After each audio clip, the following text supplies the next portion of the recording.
Hello बच्चों, कैसे हो आप। Welcome to another lecture on tautomerism. ये पार्ट 9 आई होने वाला है टॉटोमेरिज्म का।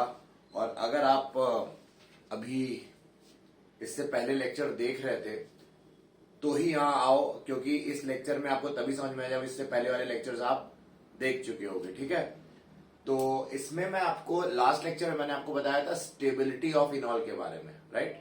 स्टेबिलिटी ऑफ इनॉल किन फैक्टर्स पे डिपेंड करती है, ठीक है। और इस वीडियो में हमारा मेन इंटेंशन है, जो जेई नीट में जिस तरह से अगर क्वेश्चन आते हैं कि कीटो या इनॉल कौन ज्यादा स्टेबल है किस कंपाउंड में, जैसे मोनोकार्बोनिल कंपाउंड्स, डाई कार्बोनिल कंपाउंड्स, है ना, इस टाइप से अनसैचुरेटेड कंपाउंड्स, तो इनमें हम देखेंगे कि कीटो ज्यादा स्टेबल है या इनॉल ज्यादा स्टेबल है।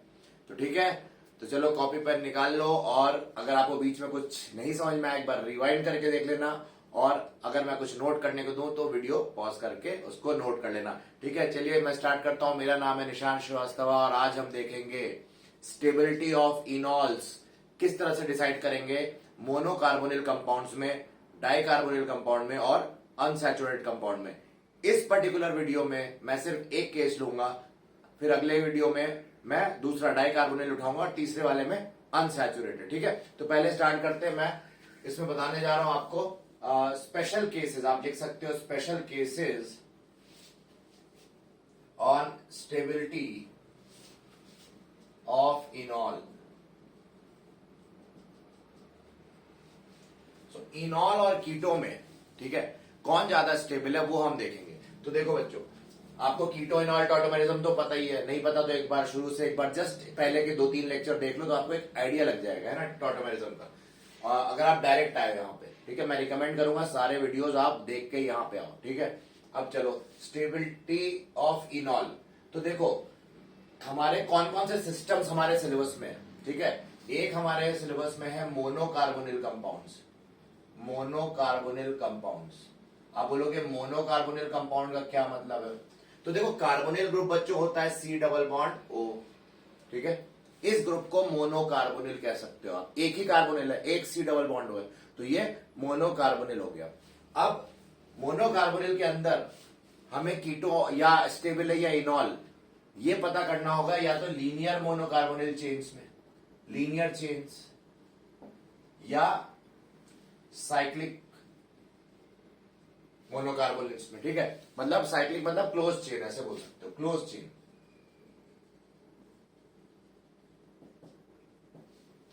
तो ये हमारे को पहले करना क्या है कि मोनोकार्बोनिल में लीनियर चेन के अंदर कौन ज्यादा स्टेबल होता है, कीटो या इनॉल, और साइक्लिक यानी कि क्लोज चेन में मोनोकार्बोनिल में कौन ज्यादा स्टेबल होता है। अगर मैं बोलूं जैसे लीनियर चेन, तो जैसे आपको पता है ये CH3 CH2 CHO, ये क्या हो गया, ये मोनोकार्बोनिल लीनियर चेन हो गया।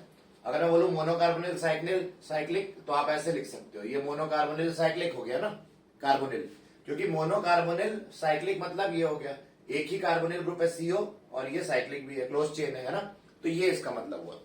ठीक है, आगे बढ़ते हैं। सेकंड जो हम पढ़ेंगे, क्या पढ़ेंगे, डाई कार्बोनिल कंपाउंड्स में स्टेबिलिटी के बारे में।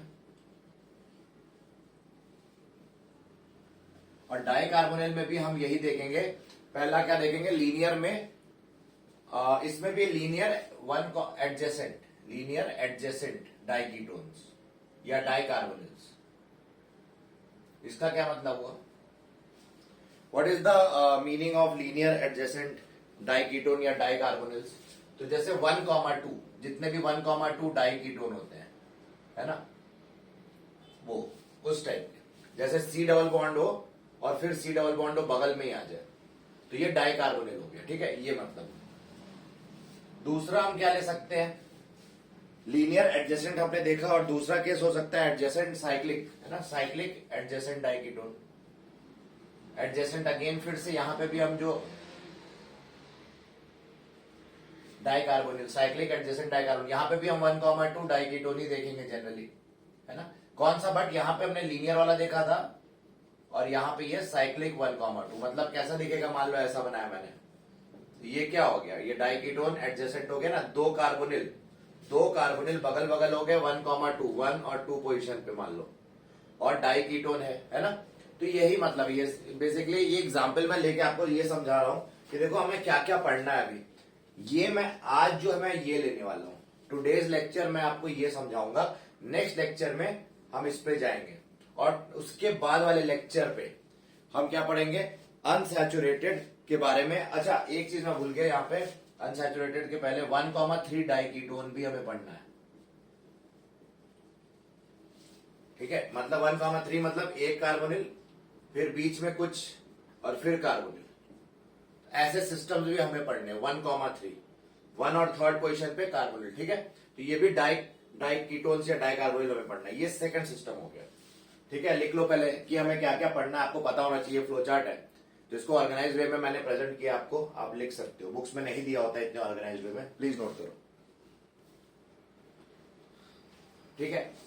हो गया। और थर्ड जो हम पढ़ेंगे, क्या पढ़ेंगे बच्चों, अनसैचुरेटेड अल्फा हाइड्रोक्सी कीटोन्स के अंदर, अल्फा हाइड्रोक्सी कीटोन्स के अंदर टॉटोमेरिज्म कैसे होती है और उनमें कौन स्टेबल होता है, इनॉल या कीटो, वो देखेंगे। पहले हमें ये सारे मेन केसेस पढ़ने, सैचुरेटेड अल्फा हाइड्रोक्सी कीटोन्स, ठीक है, ये समझ गए। और ये जो है इसके अंदर हम पढ़ेंगे रिंग चेन टॉटोमेरिज्म, ये आगे आएगा, ठीक है। रिंग चेन टॉटोमेरिज्म मैंने आपको समझाई हुई है, ये यहां पे अप्लाई होगी, ठीक है, अनसैचुरेटेड अल्फा हाइड्रोक्सी कीटोन के केस में। वो बात की बात है, तो ये नेक्स्ट वीडियो में। तो पहले वाले वीडियो मतलब आज के वीडियो में हम क्या पढ़ेंगे, मोनोकार्बोनिल कंपाउंड के बारे में, ठीक है। उनमें टॉटोमेरिज्म होके कीटो ज्यादा स्टेबल होता है, एनॉल। और नेक्स्ट लेक्चर में हम पढ़ेंगे डाइकार्बोनिल कंपाउंड्स के बारे में, जिसमें ये 3 केसेस लूंगा। और उसके नेक्स्ट लेक्चर में मैं अनसैचुरेटेड अल्फा हाइड्रोक्सी कीटोन का लेक्चर लेने वाला हूं, ठीक है। तो आपको पहले ही प्लान बता दिया कि आपको पता रहे, मतलब आपको टेंशन ना हो कि किस वे में हम करने जा रहे हैं, ठीक है। तो इस लेक्चर में क्या आने वाला है, सिर्फ पहला केस, ठीक है, नोट कर लिया होगा आपने, मिटा रहा हूं मैं, ठीक है। इसमें अब हम पढ़ेंगे क्या, केस 1, मतलब पहला हम पढ़ेंगे क्या, मोनोकार्बोनिल कंपाउंड्स के अंदर आपको पता करना है कि भाई हमारा एम क्या है इस लेक्चर में, कि कीटो ज्यादा स्टेबल होता है इनॉल से या इनॉल ज्यादा स्टेबल होता है कीटो से। भाई हमें यही बस पता करना है, इस लेक्चर का ऑब्जेक्टिव यही है, पता करना कि कीटो ज्यादा स्टेबल है इनॉल, ठीक है, बस और कुछ नहीं हमें जानना है।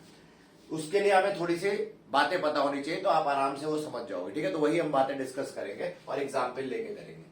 सो मोनोकार्बोनिल कंपाउंड्स के अंदर जो सबसे पहले हम पढ़ेंगे, किसके अंदर पढ़ेंगे, मैंने बताया था बच्चों,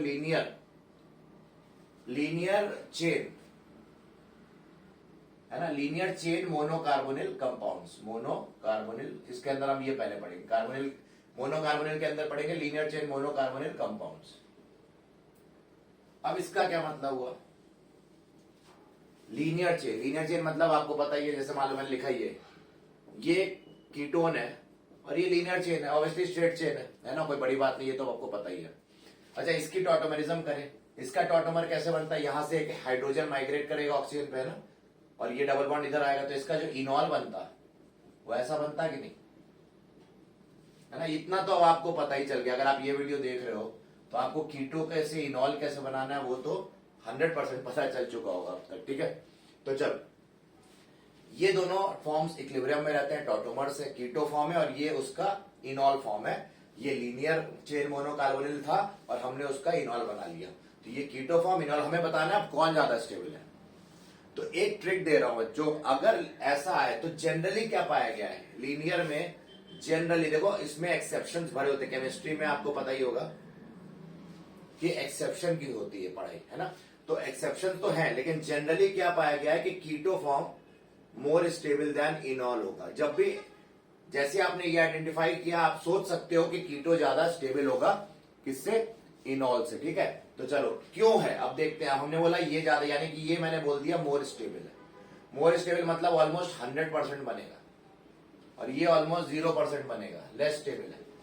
तो मैंने आपको बताया कौन ज्यादा स्टेबल है, ये तो एक पहला रीजन नंबर 1 मैं बताऊंगा, इसको डिवाइड कर लेता हूं, ये साइड और ये साइड। ये क्यों स्टेबल है, पहला इसका रीजन जो है आप सोच सकते हो कि यहां C डबल बॉन्ड O है और वहां पे C डबल बॉन्ड O नहीं है, वहां C डबल बॉन्ड C है, और इसकी जो बॉन्ड एंथैल्पी होती है वो बहुत हाई होती है, यानी कि वो इसको थर्मोडायनेमिकली स्टेबल बना रहा होता है। ये पहला रीजन। इसका लिख लेना सी डबल बॉन्ड सी की उतनी हाई नहीं होती है बॉन्ड एंथैल्पी, ठीक है, सीधी सी बात कर रहे हैं, ठीक है। तो पहला रीजन क्या है, यहाँ पे सी डबल बॉन्ड ओ जो है इसकी बॉन्ड एंथैल्पी काफी हाई है, इसलिए ये ज्यादा स्टेबल, पहला रीजन। दूसरा रीजन, देखो इसके कई रीजन हो सकते हैं, ठीक है, ये पहला रीजन है और ये सबका कंबाइंड फैक्टर जो है वही इसको स्टेबल बना रहा है। तो ये पहला रीजन। दूसरा रीजन हम सोच सकते हैं बच्चों की, इसमें जो सी डबल बॉन्ड ओ है ना, वो रेजोनेंस में अगर जाएगा, उसकी रेजोनेंस एनर्जी सोचो, ऐसे सोचो, इसकी रेजोनेंस एनर्जी ज्यादा है, रेजोनेंस एनर्जी ज्यादा है। तो रेजोनेंस एनर्जी ज्यादा का क्या मतलब है, आपने रेजोनेंस एनर्जी वाला मेरा अगर वीडियो देखा है तो आपको रेजोनेंस एनर्जी तो पता ही होगी क्या है। आप ऐसे सोच सकते हो, जिसकी भी रेजोनेंस एनर्जी ज्यादा, वो यहां पे कह सकते हो स्टेबल ज्यादा है फिलहाल के लिए, तो ये स्टेबल ज्यादा, ठीक है। यहां पे ये आयंस में इस तरह से ब्रेक कर सकता है सी और ओ पे नेगेटिव क्या होता है, स्टेबल होता है ना। और अगर यहां पे टूटता तो ऐसा नहीं होता, तो इसलिए उसकी रेजोनेंस एनर्जी ज्यादा, मतलब ये जल्दी इस फॉर्म में जा सकता है, ऐसे सोच सकते हो। तीसरा जो हम सोचेंगे कि यहां पे फ्री रोटेशन पॉसिबल है, फ्री रोटेशन ज्यादा है, ऐसे बोलो, यानी कि इसमें डेल्टा जी लेस देन 0। आपने पढ़ा होगा थर्मोडायनेमिक्स में, डेल्टा जी अगर नेगेटिव होता है तो वो चीज स्पॉन्टेनियस होती है, वो प्रोसेस, यानी कि इसका बनना स्पॉन्टेनियस प्रोसेस है। क्यों? क्योंकि इसमें फ्री रोटेशन है। आप बोलोगे फ्री रोटेशन का क्या मतलब है सर? तो देखो, इसको मैं ऐसे लिख सकता था, CH3CO माइनस, इस पे प्लस और R, ऐसे बन के लिख दूं, है ना। इसको ऐसे भी तो लिख सकता हूं। तो यहां देख सकते हो आप, एंट्रोपिकली ये ज्यादा स्टेबल है, एंट्रोपी इसकी थोड़ी ज्यादा हाई है, क्योंकि यहाँ सब सिग्मा बॉन्ड अगर तरीके से लिखे, क्योंकि रेजोनेंस एनर्जी हाई है ना, और रेजोनेंस एनर्जी हाई है तो इस फॉर्म में जा सकता है, और इस फॉर्म में जाएगा तो उसकी एंट्रोपी भी बढ़ सकती है, क्योंकि यहां से रोटेशन मिल जाएगा इसको, या यहां से रोटेशन मिल रहा है ना, हर जगह से रोटेशन जल्दी पॉसिबल है। तो इसी को बोलते हैं, मैंने आपको बताया था गेरोज एंट्रोपी करके, है ना, पिछले लेक्चर्स में। तो गेरोज एंट्रोपी आपको समझ में आ गई, इसकी रोटेशन ज्यादा। तो ये तीन बोल सकते हो मेन रीजन है। और यहां पे क्या प्रॉब्लम आती है, फ्री रोटेशन क्यों नहीं? क्योंकि देखो ऐसे सोचो, CH2 माइनस अगर इधर बनता तो कैसा बनता, OH प्लस एंड R, ठीक है बच्चों। अब ये देखो, क्या आपको लग रहा है क्या ये स्टेबल उतना है? नहीं। क्यों? क्योंकि जब इसमें हमने ट्राई किया रेजोनेंस एनर्जी का कॉन्सेप्ट लगाने के लिए, तो यहां पे माइनस डाला और ये बॉन्ड इधर गया, तो यहां पे हमारा प्लस आया, और उसके चक्कर में लोन पेयर जो था ऑक्सीजन का, वो क्या हुआ, आगे डिलोकलाइज हुआ। तो लोन पेयर यहां आया तो इस पे पॉजिटिव चढ़ गया, है ना। लोन पेयर क्या हुआ, एक पाई बॉन्ड बना ले गया, लोन पेयर से पाई बॉन्ड बना, और ऑक्सीजन पे फिर पॉजिटिव चढ़ा, और यहां से ये नेगेटिव आया। तो बताओ, कार्बन पे नेगेटिव अच्छी बात होती है क्या बच्चों? नहीं ना, ऑक्सीजन पे ज्यादा अच्छी बात होती है। यहां तो ऑक्सीजन पे प्लस है, इवन तो ये इतना दुखी नहीं है, लेकिन है दुखी, क्योंकि यहाँ एंट्रोपी क्या हो रही है, कम। एंट्रोपी क्या हो रही है, कम। एस मतलब एंट्रोपी, है ना, एस मतलब एंट्रोपी, तो एंट्रोपिकली ये कम है, यहाँ रोटेशन ज्यादा है।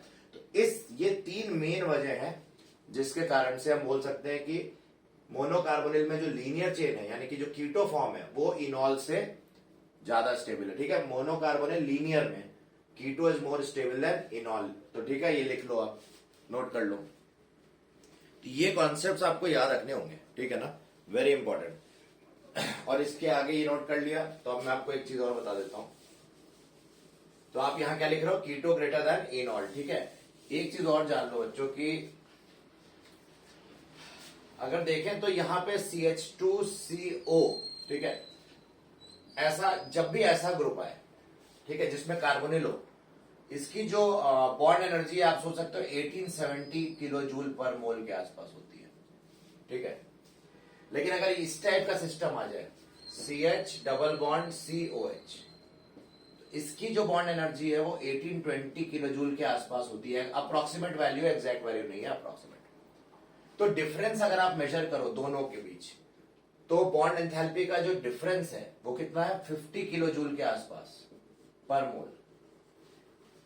इन जनरल एक्सपेरिमेंटली, यानी कि ये जो कीटो फॉर्म है और जो इनॉल फॉर्म है, इनके बीच जो डिफरेंस है, डेल्टा डिफरेंस कितना है बॉन्ड एनर्जी का, डेल्टा है 49 to 59 किलो जूल पर मोल, मतलब 50 किलो जूल पर मोल आया है। मैं एक रेंज बता दे रहा हूं आपको, 49 to 59 kilo joule per mole generally होती है इसकी बॉन्ड एनर्जी की रेंज, ठीक है। तो keto form is more stable, ऐसे बोलो।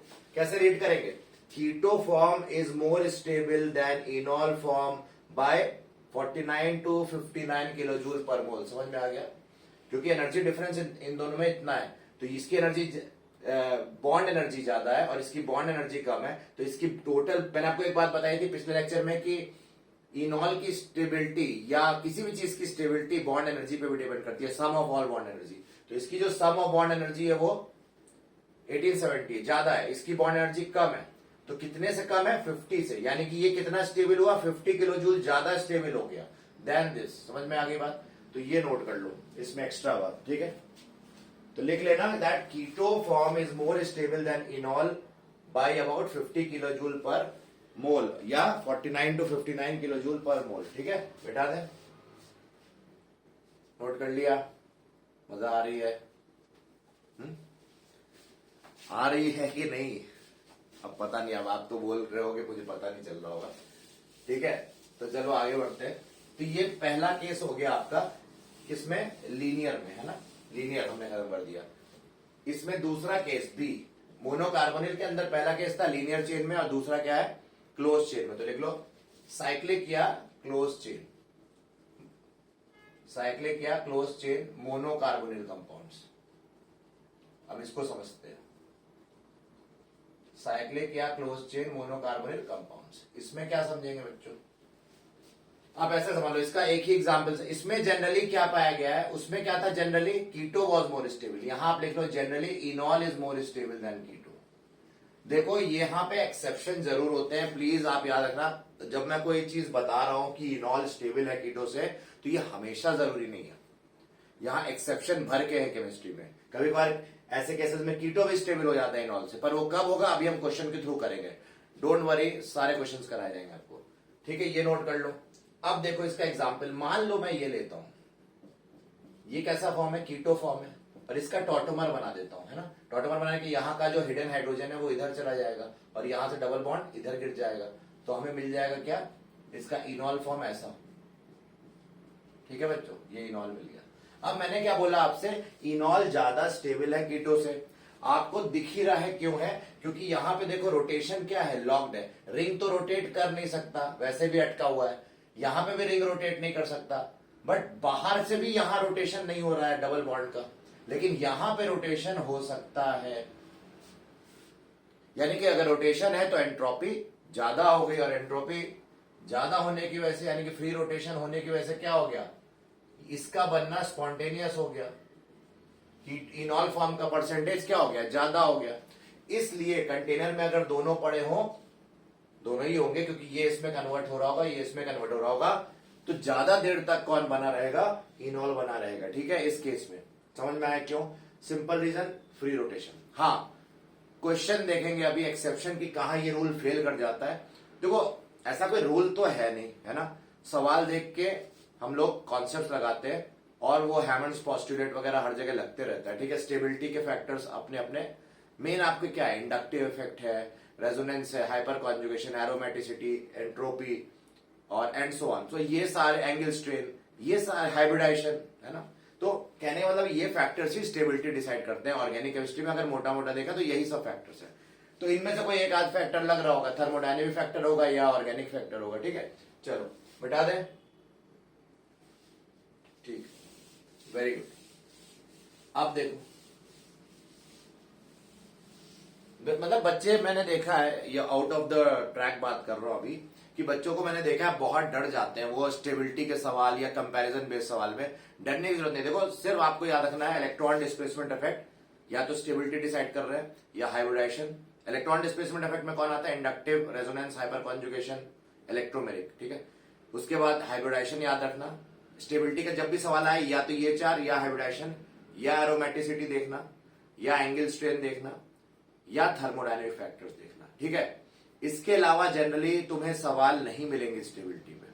ठीक है, इन्हीं सब फैक्टर से स्टेबिलिटी गवर्न हो रही होगी तुम्हारे सवाल की ज्यादातर। बाकी भी फैक्टर्स हो सकते हैं, पर ये मोटा मोटा आपको 99.9% में तो यही मिलने वाला है। ठीक है, तो चलो ये हो गया मोनोकार्बोनिल का फंडा। अब हम कुछ क्वेश्चन देखेंगे। ठीक है, हमें आपको 2 क्वेश्चन कराए। नाउ लेट अस सी सम क्वेश्चंस। ठीक है, तो चलो मैं पहला क्वेश्चन दे रहा हूं आपको। मान लो, है ना, पहला क्वेश्चन लेते हैं। मैंने आपसे पूछा, बताओ विच इज मोर स्टेबल। ये कीटो फॉर्म होगा, ये तो समझ रहे हो, और इसी का इनॉल बना ले, मैंने इसका इनॉल बना लिया। अब मैंने आपसे पूछा बताओ कौन ज्यादा स्टेबल है, ये कीटो फॉर्म स्टेबल है या इनॉल फॉर्म स्टेबल है? आंख बंद करके, ये आपको मालूम है लीनियर चेन मोनोकार्बोनिल है, मैंने बताया था लीनियर चेन मोनोकार्बोनिल में कीटो ज्यादा स्टेबल होता है, तो यहां पे आप कह सकते हो हाँ keto form is more stable than enol.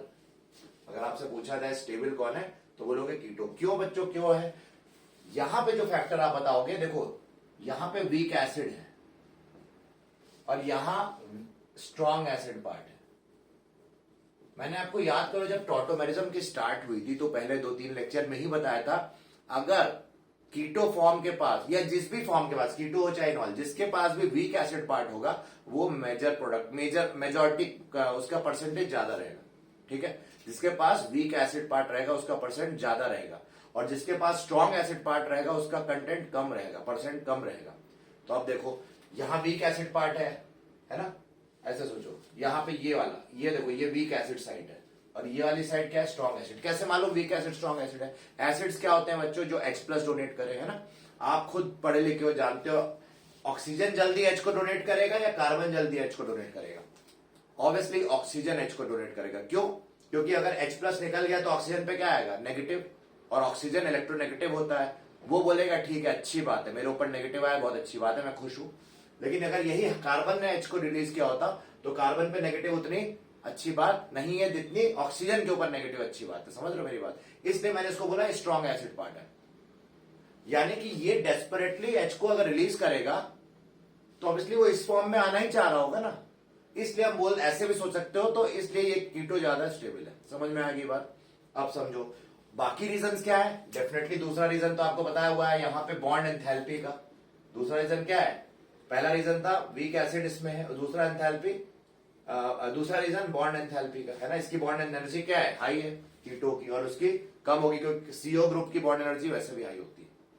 तो ये दो, बाकी रेजोनेंस एनर्जी वाला फैक्टर है, फ्री रोटेशन फैक्टर। तो मेन तो यही दो रीजन आप लिख दोगे तो भी आपको, अगर वो थ्योरी पेपर है तो मार्क्स तो मिल जाएगा, इवन तो जस्टिफाई तो करना नहीं है कॉम्पिटिशन में आपको, ठीक है? तो ये आपका हो गया पहला क्वेश्चन। दूसरा क्वेश्चन स्टेबिलिटी पे देखते हैं। अब देखो यहां से थोड़ा गेम बदलेगा। मान लो मैंने आपको ये क्वेश्चन दिया, ये आ गया, नहीं यहां से गेम नहीं बदलेगा, हो सकता है, देखते हैं पहले। I don't know the question, let me see. हाँ, so this is suppose the question which has come to you, और इसका इनॉल बना लेते हैं, ठीक है? इनॉल कैसे बनाएंगे भाई? ये CHO ग्रुप है, यानी कि कार्बन, इसको ऐसे लिख लो तो अच्छा लगेगा, है ना? और यहां का हाइड्रोजन इधर माइग्रेट करेगा, डबल बॉन्ड इधर आएगा तो क्या बनेगा, CH3 double bond COH CH। देखो सही है, चेक कर लो, ठीक है ना? ठीक है, CHOH, तो ये सही बन गया। अब आपको बोला जाए कौन ज्यादा स्टेबल है। ये कीटो फॉर्म है बच्चों, है ना, और ये क्या है, इनॉल फॉर्म। अब आपको बोले कौन ज्यादा स्टेबल है, कीटो या इनॉल, क्या लगता है? सोचो, अपने आप भी सोचा करो, थोड़ा कॉपी पेन रोक के, ठीक है? तो सिंपल 100% ये बनेगा, ये ऑब्वियसली मोर स्टेबल हो गया। फिर से क्यों? सिंपल सा फैक्ट है कि बॉन्ड एनर्जी इसकी, ऊपर से इसके पास वीक एसिड वाला पार्ट है, ये यहां पे ये स्ट्रॉन्ग एसिड वाला पार्ट है। तो दोनों रीजन, जो यहां रीजन था वही रीजन यहां लगा के हमने बता दिया कि ये ज्यादा स्टेबल है, ठीक है? इसमें ज्यादा दिमाग नहीं लगा, नोट कर लिया, ठीक है? नेक्स्ट क्वेश्चन देखो, टू द पॉइंट पढ़ना है हमें बहुत से, ऐसे तो बहुत से मैं सवाल ला सकता हूं, लेकिन उसका जरूरत नहीं है ना, जितनी जरूरत है सिर्फ उतना पढ़ो, ठीक है? अननेसेसरी नहीं पढ़ना है। नेक्स्ट क्वेश्चन, आप बोलोगे सर आप इतना बता रहे हो, ये भी तो अननेसेसरी लग रहा है। तो ऐसा नहीं है, अननेसेसरी नहीं है। आपको हो सकता है एडवांस में दिख जाए, ऐसे क्वेश्चन दिखते भी हैं, तो एडवांस अच्छा ही पेपर होता है ना? क्या बना रहा था बताओ, मेरे को क्या बनाना था, मैं तुम लोग की बातों में उलझ गया। देखो यहां से हाइड्रोजन इधर फेंका तो यहां पे क्या आ गया, ऐसा आ गया ना, देख रहे हो आप? अब आपको बताना है कीटो ज्यादा स्टेबल है, इनॉल। तो जब भी सवाल आए तो पहले देखो कौन सा सिस्टम है। तो आप देख रहे हो ये क्या है, मोनोकार्बोनिल है। हाँ है।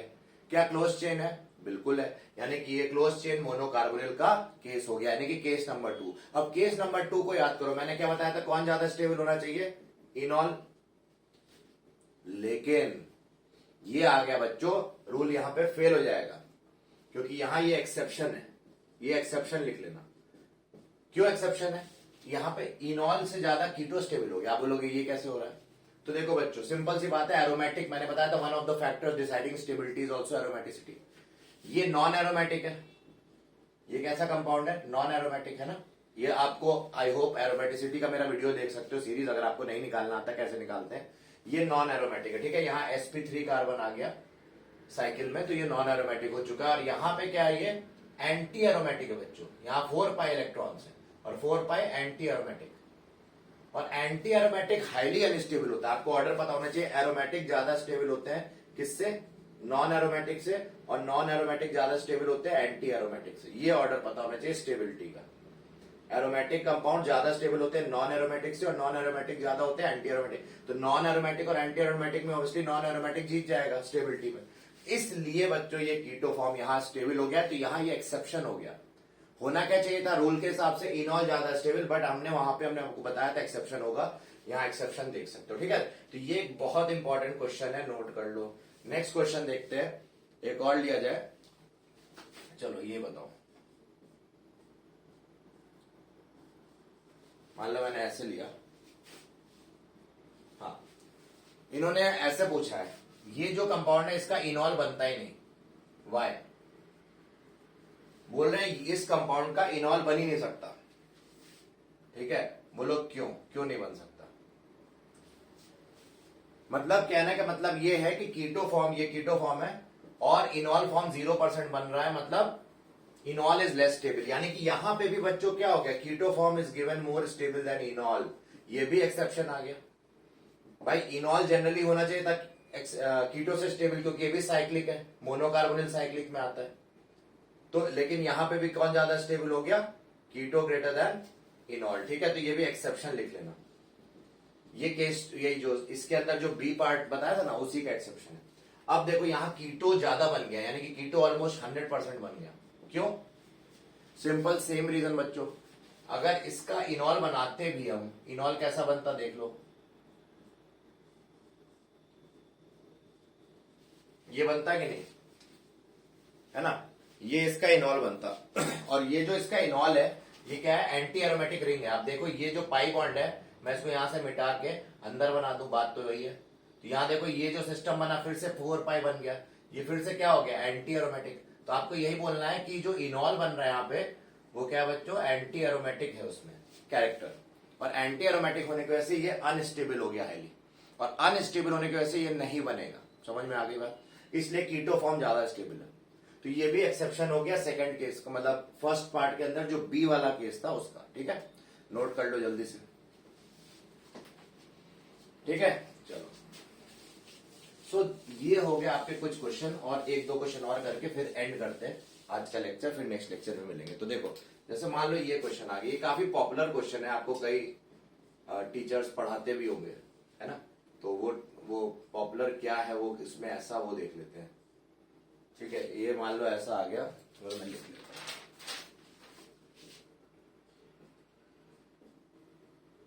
तो आपने ऐसा देखा होगा क्रॉस वाला क्वेश्चन यहाँ पे, और इन्होंने यहाँ पे ऐसे दे रखा है, ठीक है। मतलब ऑर्थो और पैरा पे क्रॉस लगे हुए हैं, सिंपल अगर बोले इसके रिस्पेक्ट में ऑर्थो पैरा पे। अब यहाँ पे आपको और बोला ये कौन सा फॉर्म हो गया बच्चों? कीटो फॉर्म हो गया, है ना, क्योंकि यहाँ पे C डबल बॉन्ड हुआ है। ऐसे लिख लो, चाहो तो ऐसे नहीं समझ में आया तो ऐसे लिख लिया करो। और इसका इनॉल बना लो। इनॉल बनाओगे तो कैसे बनाओगे? फिर से यहाँ पे हमने ऐसे डाल दिया, ऐसे डाल दिया, ऐसे डाल दिया, और यहाँ पे CH, और यहाँ पे फिर से एक रिंग बनाया, फिर से यहाँ प्लस, यहाँ प्लस, यहाँ प्लस, और यहाँ पे इनॉल बनाओ। इनॉल बनाने के लिए यहाँ से H, यहाँ से H इधर फेंक दो, और इसका डबल बॉन्ड इधर, यहाँ C, सॉरी यहाँ कहाँ आ गया, C double bond OH H। समझ में आया?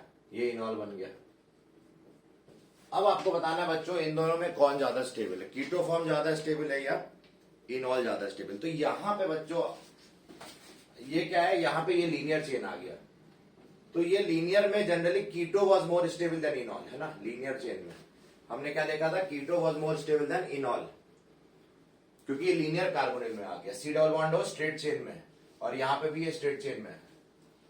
तो ये लीनियर कार्बोनिल में हमने क्या पढ़ा था बच्चों की keto is more stable than enol, लेकिन यहां पे क्या हो रहा है बच्चों, enol is more stable than keto. Exception, फिर से एक्सेप्शन, पहले पार्ट ए का है ना, 1A का एक्सेप्शन, इनॉल यहां ज्यादा स्टेबल हो रहा है, यानी कि ये ज्यादा स्टेबल हो गया।